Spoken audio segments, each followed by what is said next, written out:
aqui o nosso ordenamento avança em muito na proteção da moralidade. Hoje nós temos diversos instrumentos para controlar atuações imorais do poder público. Claro que são diversos instrumentos, eu não vou aqui fazer um rol exaustivo dos instrumentos, mas um dos principais instrumentos para a proteção e até para se evitar a prática de atos imorais é a Lei de Improbidade Administrativa. A Lei 8429 de 92, essa Lei 8429 de 92, a famosa Lei de Improbidade Administrativa, traz lá normas, regras, detalhamentos maiores que procuram evitar práticas imorais pelos administradores públicos e pelos agentes públicos em geral. A ideia de improbidade administrativa vem muito atrelada à ideia de imoralidade. Cometer um ato de improbidade é quase a mesma coisa do que cometer um ato de imoralidade. Eu só diria o seguinte: você não vai confundir, a meu ver, necessariamente as duas noções, imoralidade e improbidade administrativa. É claro que quando você atua de maneira imoral, você pratica um ato de improbidade. Isso ninguém duvida. Mas a noção de improbidade, ela é mais ampla do que a própria noção de moralidade, só para deixar isso claro. Na verdade, a lei de improbidade, ela vai mais longe. Quando ela traz a ideia de improbidade administrativa, ela diz que improbidade não é só a violação à moralidade. Improbidade é violar qualquer princípio da administração pública. Está expressamente colocado no artigo 11 da Lei 8429 de 92. É ato de improbidade, independentemente de dano ao erário ou enriquecimento sem causa. É ato de improbidade violar princípios que se aplicam à administração pública. E aí se coloca lá no artigo 11, princípio da moralidade, princípio da legalidade, princípio da impessoalidade, qualquer princípio que se aplica à administração. Então, só para colocar esse parênteses, a improbidade é uma noção mais ampla do que a noção de imoralidade.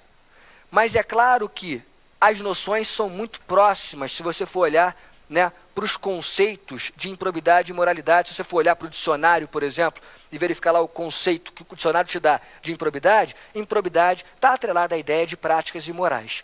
Então, apesar do conceito do direito positivo, da lei de improbidade, ser um conceito mais amplo do que a própria noção estrita de imoralidade, fato é que a lei de improbidade é um dos principais instrumentos para a proteção do princípio da moralidade. Então, por exemplo, a lei de improbidade administrativa, num determinado momento, ela exige daqueles futuros agentes públicos, os candidatos que passaram no concurso e que vão tomar posse. A lei de improbidade exige desses futuros agentes públicos que eles apresentem lá as suas declarações de imposto de renda. Para quê? Para que a administração pública possa observar o crescimento patrimonial desse agente enquanto exercente da função pública, para saber se o seu crescimento patrimonial é compatível com a renda que ele ofere no serviço público. É uma forma em que se tenta prevenir atos imorais, atos improbos. Claro que além da prevenção você tem a repressão. Você não consegue evitar tudo. Eventualmente o ato de improbidade foi praticado, uma imoralidade foi praticada. Como você vai impedir ou reprimir agora, nesse caso, esse ato de improbidade? Eventualmente com uma ação judicial de improbidade administrativa. Ou na linha do STF e STJ hoje, eventualmente com, entre aspas, uma medida, uma ação que venha lá a apontar um crime de responsabilidade para um agente político.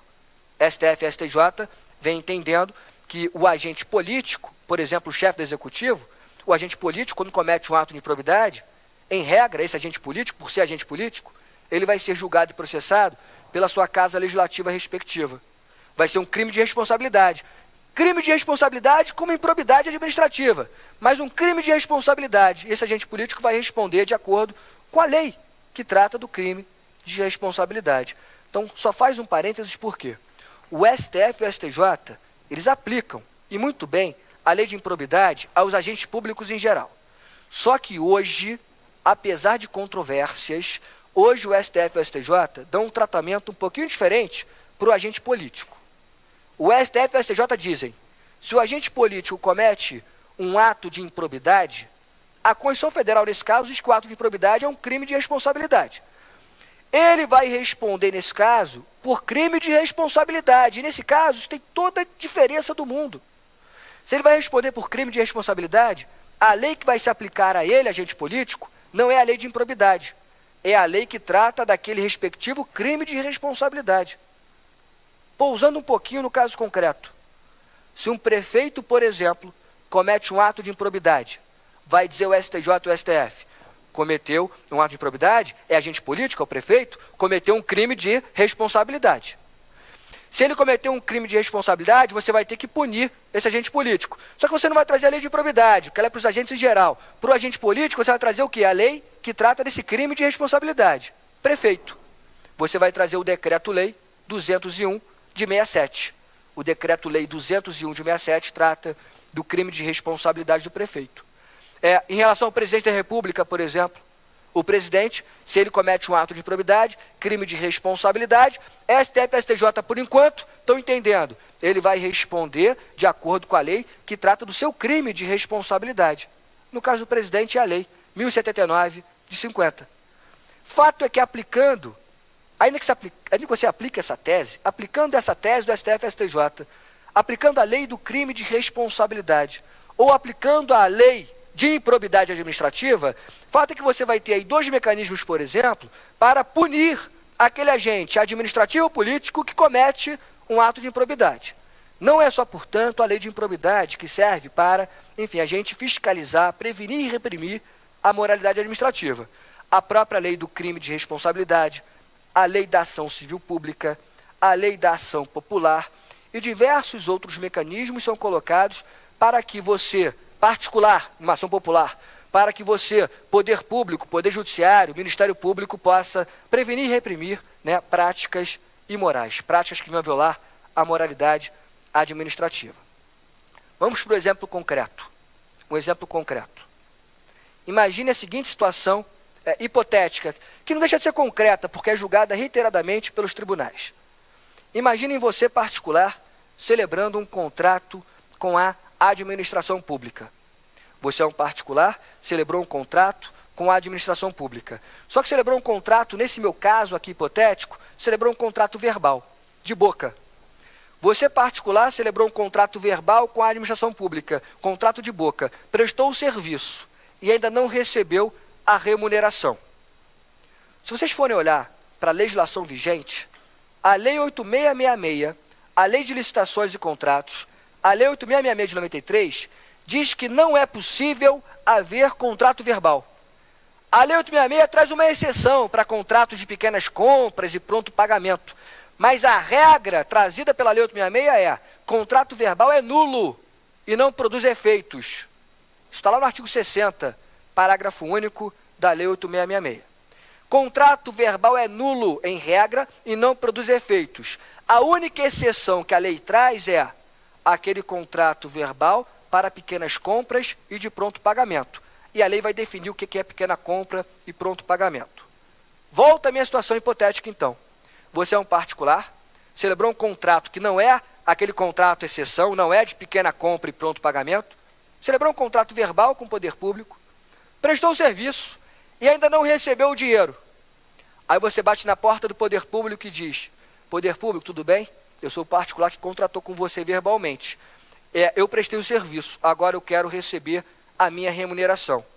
Aí o poder público vira para esse particular, no meu caso concreto, e diz: você sabe ler? Lê então lá o artigo 60, parágrafo único da Lei de Licitações. O artigo 60, parágrafo único diz que o contrato verbal é nulo e não produz efeitos. Um dos efeitos principais do contrato qual é? Pagamento. Se o contrato é verbal, é nulo, não produz efeito, não produz efeito de pagamento, eu não tenho que te pagar. Mas eu prestei o serviço. Como é que fica essa situação? A doutrina e a jurisprudência vão entender que, nesse caso, o poder público deve pagar, sim, a remuneração para esse particular. Ah, mas, Rafael, a lei, a legalidade, né? A Lei 8666 não traz essa hipótese, não traz essa exceção.